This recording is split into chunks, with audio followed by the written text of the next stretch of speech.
Welcome back, puppies. I'm going to make a video today about adding some pink to Caucasian flesh. Actually, this will probably go for a lot of other flesh tones too, but I'm just concentrating on this guy, and he's kind of Caucasian.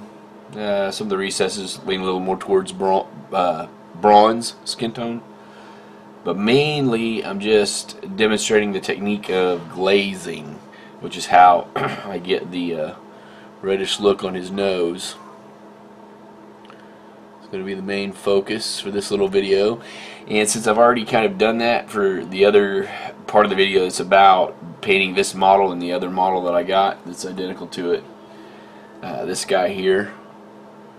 I'll probably upload this as a separate video just by itself, kind of about glazing. And the color that I'm going to be using for glazing and getting that kind of ruddy nose, ruddy cheeks, that's what I'm going to be working on today, is trying to apply it to the high points of his cheeks right there. There may be some background noise because I'm not going to do an overdub on this one. So I've got family running around the house and playing Xbox and whatnot. So it's Secret Weapon Purple Heat, and it's going to get mixed with a flesh tone that I'm going to make out of a combination of these two, which is his Game Air, and this is Elf Skin Tone and Pale Flesh. And I'm going to be using a wet palette. You can see that it's just a homemade wet palette with some it's a lid to a takeout food container, and some parchment paper and some paper towel, and just ordinary tap water. And the tap water, I'll be adding some more on top of the palette just to make sure I have a lot of water to mix in the glaze there. See if I can get this a little over here, maybe demonstrate a little bit what I'm talking about. So that's the Elf Skin Tone, and here's the Pale Flesh. And I already have a little drop of the Purple Heat on there. I don't know why I put it so far away. I guess I like to keep them separate until I'm ready to mix them. It's actually something I do quite often. That way they don't bleed together when I start adding tap water on there. Because sometimes I use this little spoon. You could use just about anything. I've even used my fingers before. This was left after something my kids had, some kind of candy making thing. I just have some water in a cup sitting here, and I just kind of dump it on top of the palette like that. Let's see. Let's get my colors mixed together here. I don't know if that's pale enough for what I want, so I'm going to add a little bit more with Pale Flesh. I'm going to call that good, I think. And again, I'm just trying to mix up the combination that I've already used on his face. So I can stick it down there. Get him on camera. That's pretty close.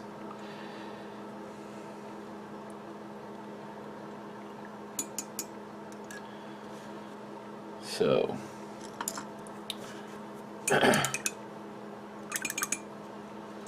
get the brush wet,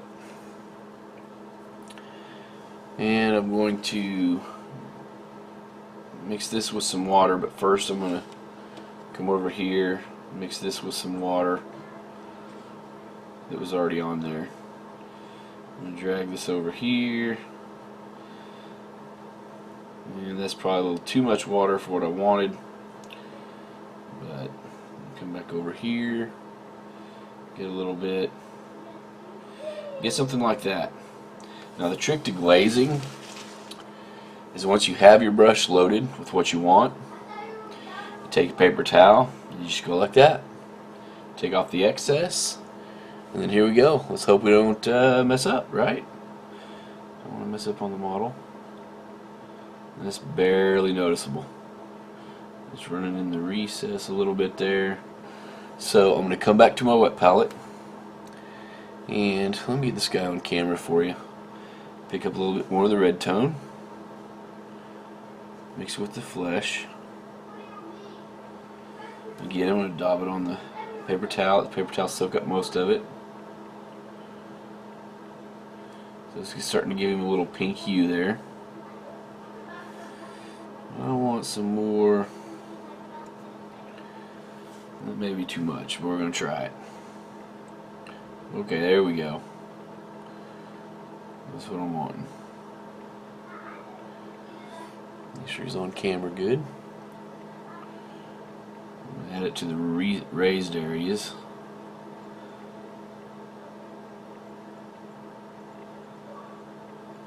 His cheek.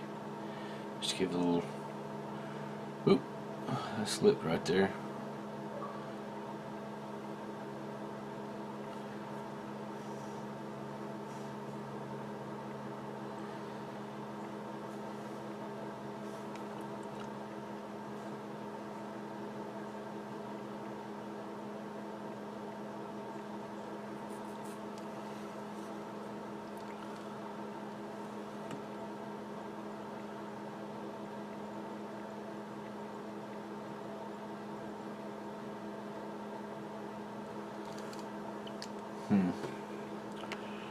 Trying to get the best angle here. Pull out a little bit.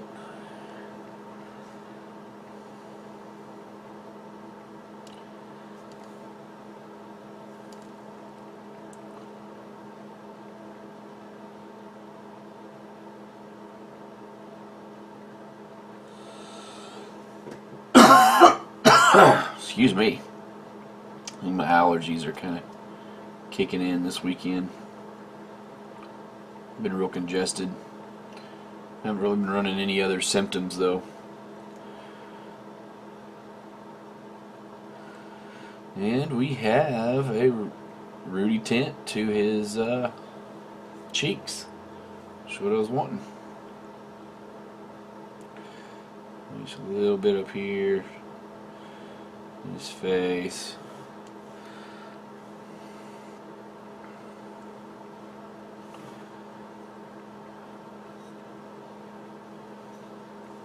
Okay, let's see if we can get him on camera good here.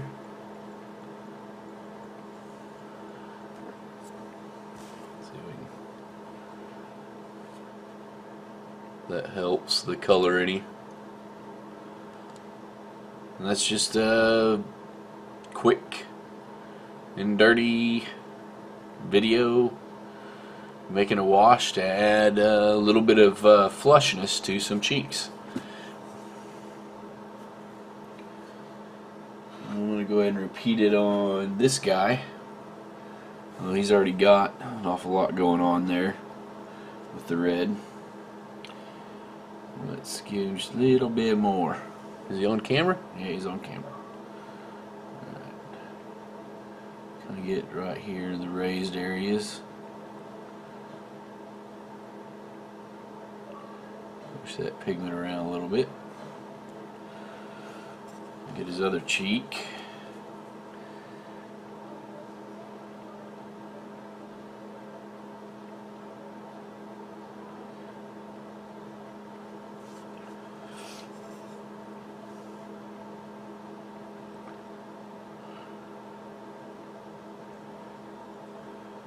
Get right here where he's got a wrinkle on his face.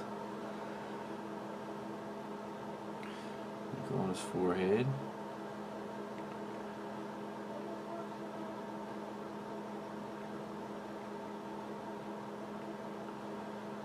There's his brow ridge.